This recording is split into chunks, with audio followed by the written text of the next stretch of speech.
So we'll go right back to Dr. Ruiz, who was halfway through her great spiel about family and consumer sciences teacher education. So Dr. Ruiz, back to you.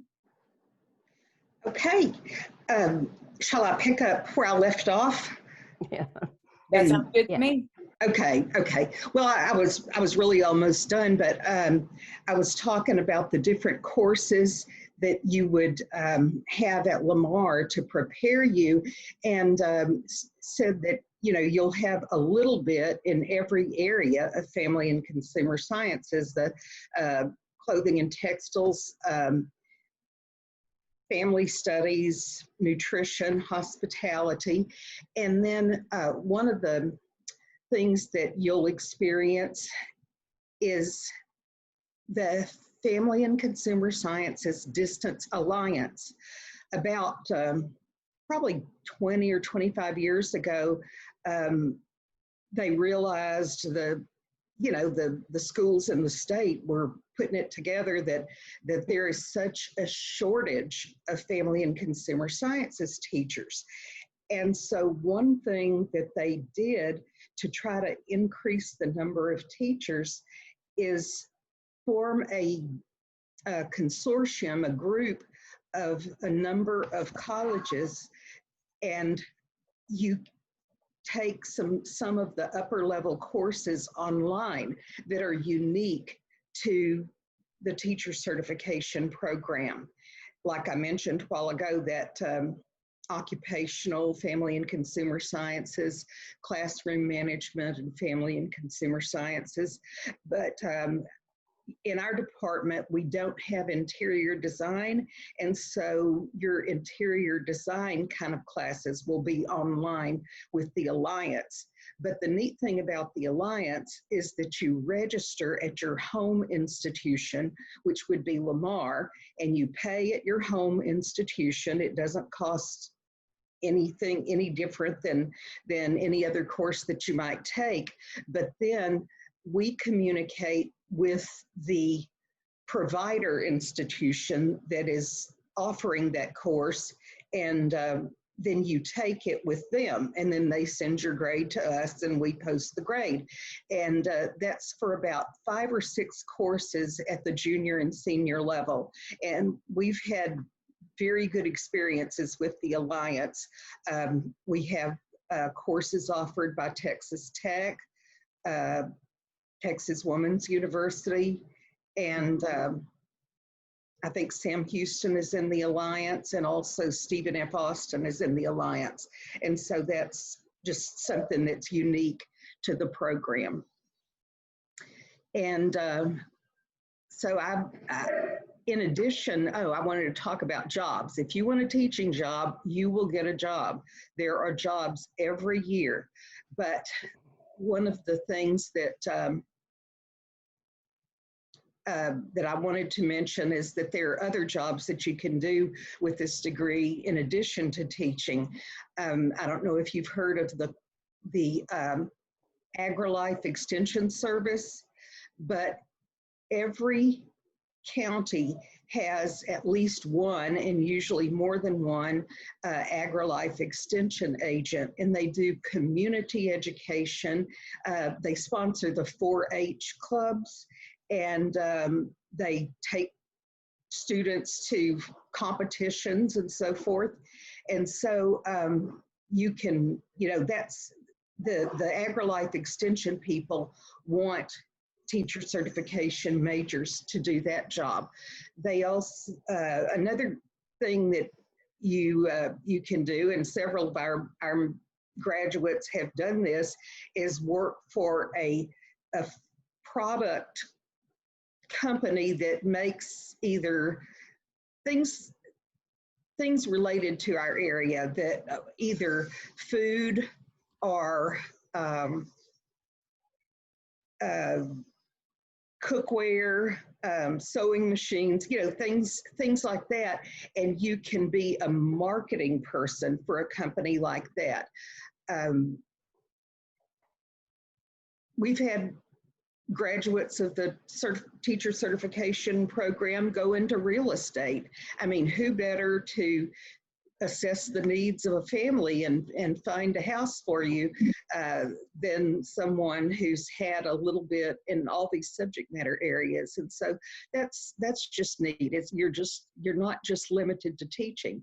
Also, if you are a teacher, we've had some of our graduates go on to become administrators in the school system or counselors in the school system. They come back for a master's and go those directions. So there's room and opportunities in the school system to for supervision and for counseling, and to move up in terms of your salary and responsibilities.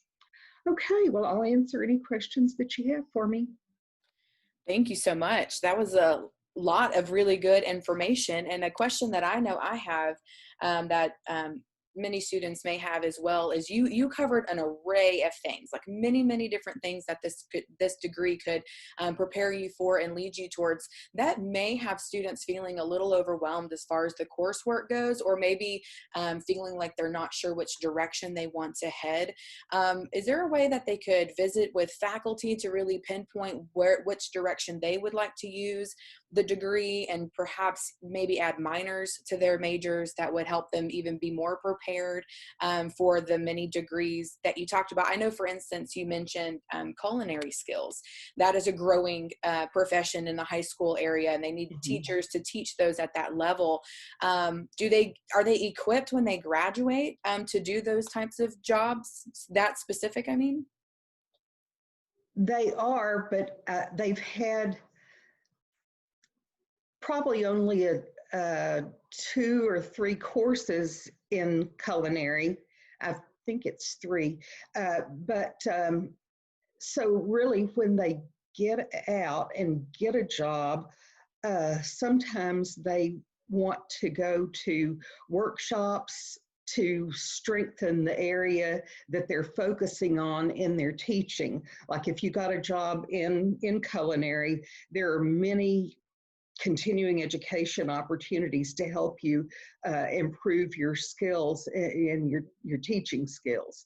But and you might want to come back and take more courses in that area. Yeah. Oh, one of the things I didn't mention is that you can specialize, like what I was talking about, where you do a little bit of it, take a little bit of everything.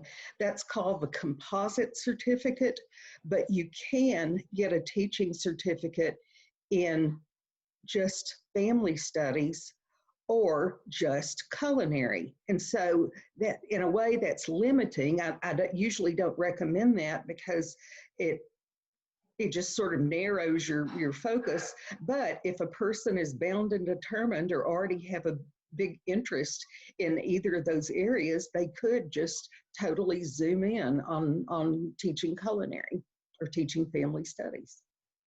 Yeah, that's great. So students really have an opportunity to connect with our faculty and let the faculty really advise them and guide them on what it is they want to do, and maybe have suggestions, like you're saying, of different things that they can do to specialize and really be prepared upon graduation and beyond.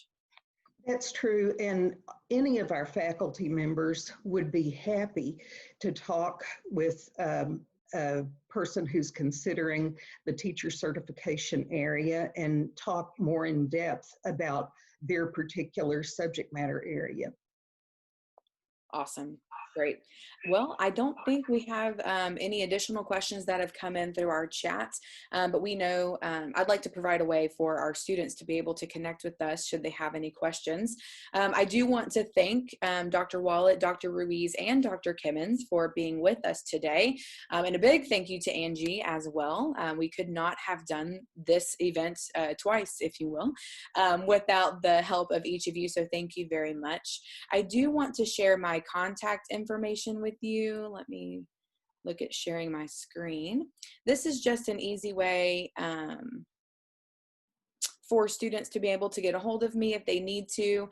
Here's my email address, as well as our website, lamar.edu/education. Can you all see that okay on my end? Looks kind of Yes. thing. Okay, great. So there's my email address as well as our website, lamar.edu/education. On that website there, you'll be able to explore all these degrees that we've been talking about today, all of these majors and more that the College of Education and Human Development provides. So we do look forward to you checking that out. Don't forget, you can also visit lamar.edu/visit to view other ways to engage with Lamar University during the pandemic and beyond, of course. We do thank you so much for joining us today. We hope everyone has a great day, and we hope you stay safe and stay well. Thanks for joining us. Thank you. Thank you.